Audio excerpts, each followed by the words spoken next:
സ്നേഹിതരെ, എവർക്കും സ്വാഗതം. ഡോക്ടറേറ്റ് പല ആളുകളും തങ്ങളുടെ പേരിന് മുമ്പിൽ ആലങ്കാരികമായി എഴുതിപ്പിടിപ്പിക്കാൻ ആഗ്രഹിക്കുന്ന ഒരു ടൈറ്റിൽ ആണിത്. പക്ഷെ എന്താണ് ഈ ഡോക്ടറേറ്റ് എന്നതിൽ നിന്ന് ഉദ്ദേശിക്കുന്നത്? രണ്ട് തരത്തിലാണ് അതിനെ നാം വിവക്ഷിക്കുക. ഒന്ന്, വൈദ്യശാസ്ത്ര രംഗത്ത് പ്രവർത്തിക്കുന്ന ഫിഷക്കുലന്മാര് ഡോക്ടർ എന്ന പേരിൽ അറിയപ്പെടും. അവർക്കത് പതിവായി ഉപയോഗിക്കുവാനും ഞാൻ ഡോക്ടർ ഇന്നയാൾ എന്ന് പറയുന്നതിൽ തെറ്റ് എന്ന് കരുതാനാവില്ല. പിന്നെ മറ്റൊന്ന്, ഡോക്ടറേറ്റ് എന്ന് പറയുന്ന ഒരു അംഗീകാര മുദ്രയാണ്. അതിനെക്കുറിച്ച് മനസ്സിലാക്കുന്നത് ഇങ്ങനെയാണ്. മുൻകാലങ്ങളിൽ ഈ സമൂഹത്തിൽ, പ്രപഞ്ചത്തിൽ അന്തർലീനമായി കിടന്നിരുന്നതും എന്നാൽ വെളിപ്പെടാതെ മനുഷ്യ നന്മയ്ക്ക് ഉപയുക്തമാകുന്ന കാര്യങ്ങൾ ഗവേഷണ ത്വരയുള്ള വ്യക്തികൾ ആഴമായ പരിശ്രമത്തിലൂടെ കണ്ടെത്തി അത് മനുഷ്യ നന്മയ്ക്ക് ഉതകുന്ന തരത്തിൽ സമൂഹത്തിൽ വെളിപ്പെടുത്തി കൊടുത്ത ആളുകൾ അവരുടെ പരിശ്രമത്തെയും ഗവേഷണ ചാതുര്യത്തെയും ഒക്കെ അംഗീകരിച്ചുകൊണ്ട് ഭരണകൂടം അവർക്ക് നൽകിയ ഒരു അംഗീകാര മുദ്രയാണ് ഡോക്ടറേറ്റ്. അതിനാണ് ഗവേഷണാനന്തര ബിരുദം എന്ന് പറയുന്നത്. ഇന്ന് അനേകം ആളുകൾ ഇത് വില കൊടുത്തു വാങ്ങുന്നു എന്നുകൂടി അറിയാൻ കഴിയുന്നുണ്ട്. ശരിയോ തെറ്റോ എന്ന് എനിക്ക് സ്ഥാപിക്കാൻ കഴിയുകയില്ല, കാരണം ഞാൻ അത്തരം ഒരു പ്രവർത്തിക്കും മുതിർന്നിട്ടില്ല. ശ്രീലങ്ക പോലുള്ള രാജ്യങ്ങളിൽ 6,000-7,000 രൂപ മുടക്കിയാൽ ഈ പദവി കിട്ടാൻ സംവിധാനമുണ്ടെന്ന് പറഞ്ഞു കേൾക്കുന്നു. ഇന്ത്യയിലാണെങ്കിൽ ഉത്തരേന്ത്യയിൽ ചിലയിടങ്ങളിൽ 75,000 രൂപ, 1,00,000 രൂപയ്ക്കൊക്കെ കിട്ടുമെന്നും പറഞ്ഞു കേട്ടിട്ടുണ്ട്. ഞാനതിന് പരിശ്രമിച്ചിട്ടില്ല, അതിൽ താല്പര്യമില്ലാത്തതുകൊണ്ട് ആ കാര്യം അവിടെ കിടക്കും.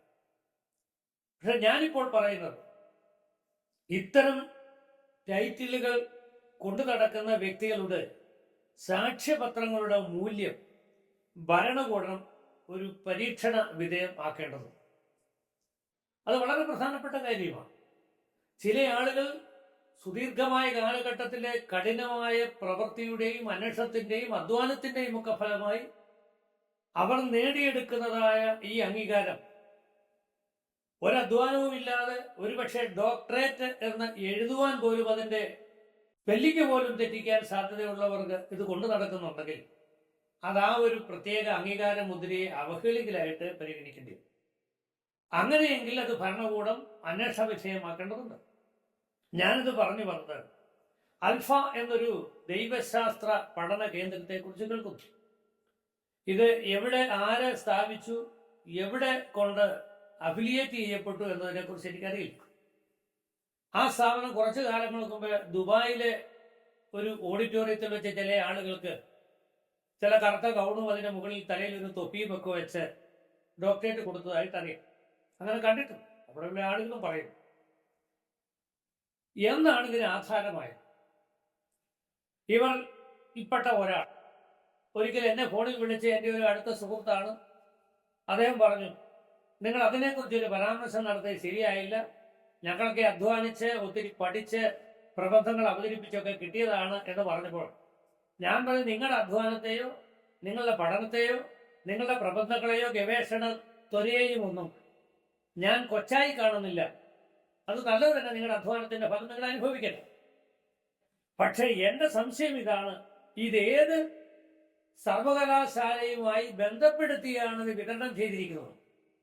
അങ്ങനെ ഒരു സർവകലാശാലയുടെ അംഗീകാരമില്ലെങ്കിൽ ഇത് വിലയില്ലാത്തതാണ്, ഇത് അഴിമതിയാണ്, വഞ്ചനയാണ്, ഇത് അന്വേഷണ വിധേയമാക്കേണ്ടതാണ്. അതുകൊണ്ട് കേരള സംസ്ഥാന, ഇന്ത്യ രാഷ്ട്രത്തിന്റെയും ഒക്കെ ഭരണകൂടങ്ങളോട് ഒരപേക്ഷയുണ്ട്. ഇത്തരം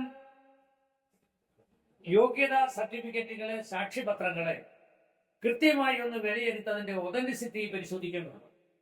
യൂണിവേഴ്സിറ്റികളുമായി ബന്ധപ്പെടണം. വിദേശ രാജ്യങ്ങളൊക്കെ നമ്മൾ ഏതെങ്കിലും ജോലിക്ക് പോയാൽ അവർ നമ്മുടെ സാക്ഷ്യപത്രങ്ങൾക്ക് ഒരു അറ്റസ്റ്റേഷൻ പ്രോസസ് ഉണ്ട്.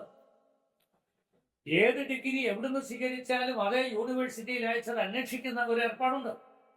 അത്തരത്തിലൊരു അന്വേഷണം നടത്തി ഇതിന്റെ മൂല്യം വിലയിരുത്തിക്കൊണ്ട്, ഇതിന്റെ നിയമസാധുതയെ വിലയിരുത്തിക്കൊണ്ട് വേണം അത് അംഗീകരിക്കാനും അത് ഉപയോഗിക്കാൻ അനുവദിക്കാൻ. അല്ലാത്ത പക്ഷം വ്യാജ ഡോക്ടർ എന്നൊക്കെ പറയുന്ന തരത്തിലുള്ളവർ അനേകം ആളുകൾ മുൻകാലത്ത് ശിക്ഷ വാങ്ങിയിട്ടുണ്ട്. അത്തരത്തിലുള്ള നിയമ നടപടികളിലേക്ക് നീങ്ങാൻ ഭരണകൂടം തയ്യാറാകണമേ എന്ന് സ്നേഹബുദ്ധിയ ഭരണകൂടത്തോട് അഭ്യർത്ഥിച്ചുകൊണ്ട് വിരമിക്കുന്നു. നന്ദി, നമസ്കാരം.